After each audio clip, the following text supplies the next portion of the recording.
Assalamualaikum warahmatullahi wabarakatuh. Kami dari kelompok 5. Perkenalkan, nama saya Sami Gustian S dengan stambuk 20660299 dan teman saya Nurul Fatima dengan stambuk 12266021134. Maksud dan tujuan dari pembuatan video ini untuk memenuhi tugas akuntansi perpajakan.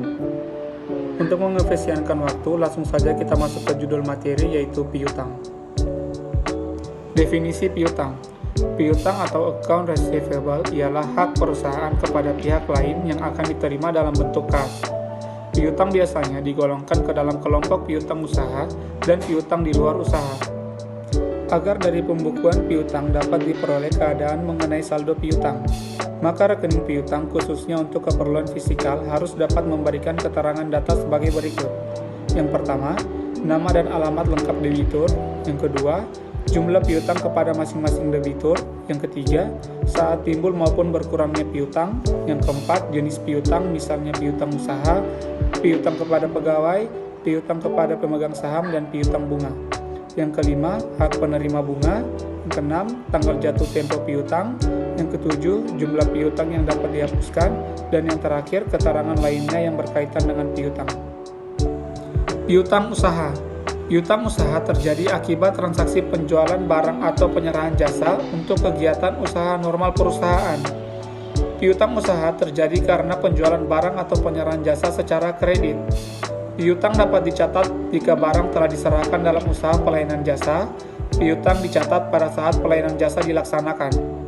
Pada umumnya, piutang seperti ini tidak disertai suatu surat-surat perjanjian yang formal, akan tetapi ada kalanya bentuk piutang usaha dinyatakan dalam bentuk surat dagang komersial, yaitu WCO tagih. Piutang yang dapat ditagih dalam 1 tahun dapat digolongkan ke dalam aset lancar. Baik, kita bisa melihat contoh soal nomor 1. Yang pertama itu ada PT Abadi menjual barang secara kredit kepada PT ZAP sebesar 5.500.000 dan sudah termasuk PPN 10% di tanggal 10 Februari 2012.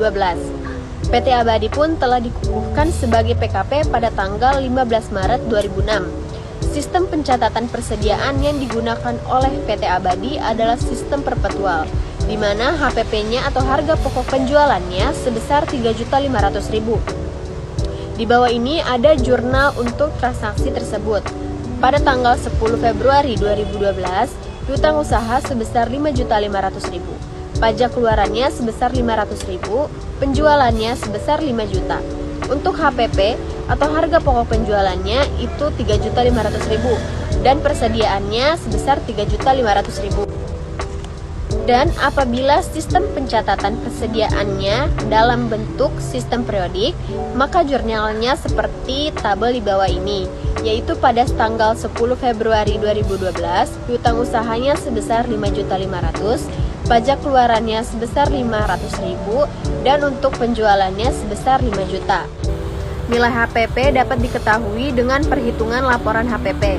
Persediaan akhir dinilai berdasarkan perhitungan fisik persediaan yang dilakukan pada akhir periode, akhir bulan maupun akhir tahun.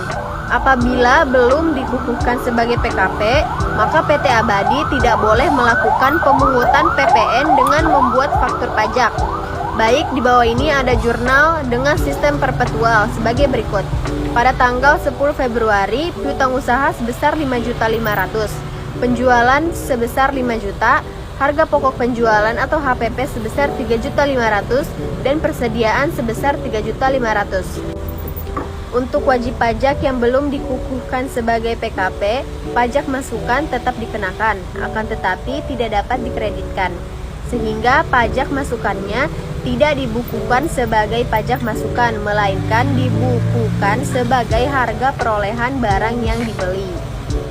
Baik, kita lanjut ke contoh soal yang kedua, yaitu pada tanggal 14 Februari 2012, PT ZAP mengembalikan barang yang telah dibelinya pada tanggal 10 Februari 2012 dari PT Abadi senilai 2 juta rupiah. Harga pokok barang tersebut sebesar 500.000. PT Abadi mencatat transaksi return penjualan ini sebagai berikut. Kita bisa melihat di tabel di bawah ini. Pada tanggal 14 Februari 2012, piutang usahanya sebesar 2 juta rupiah.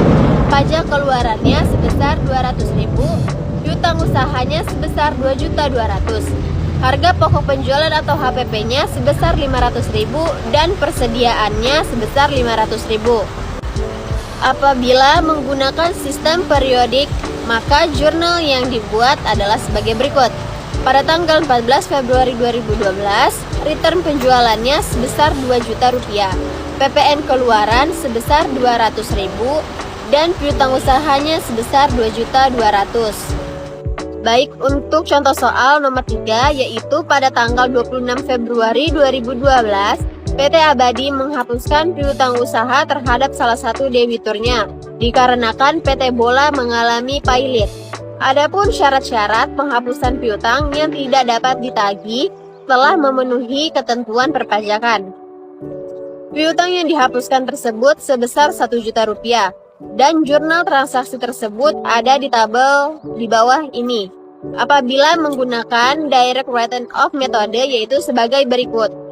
Pada tanggal 26 Februari 2012, beban piutang tak tertagih sebesar 1 juta rupiah dan piutang usaha sebesar 1 juta. Piutang dengan pihak yang mempunyai hubungan istimewa.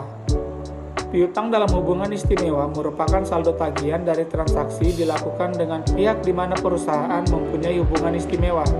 Hubungan istimewa dapat merupakan memiliki atau menguasai.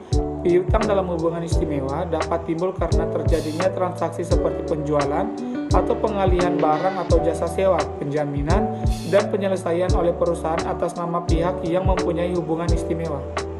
Lanjut, penyajian pihak-pihak yang mempunyai hubungan istimewa diatur juga dalam SHK EKAP tahun 2009 halaman 160-163. Apabila terdapat transaksi dengan pihak yang mempunyai hubungan istimewa, maka harus diungkapkan sifat dari hubungan tersebut. Informasi yang diperlukan tentang transaksi dan saldonya untuk memahami dampak potensial hubungan tersebut terhadap laporan keuangan.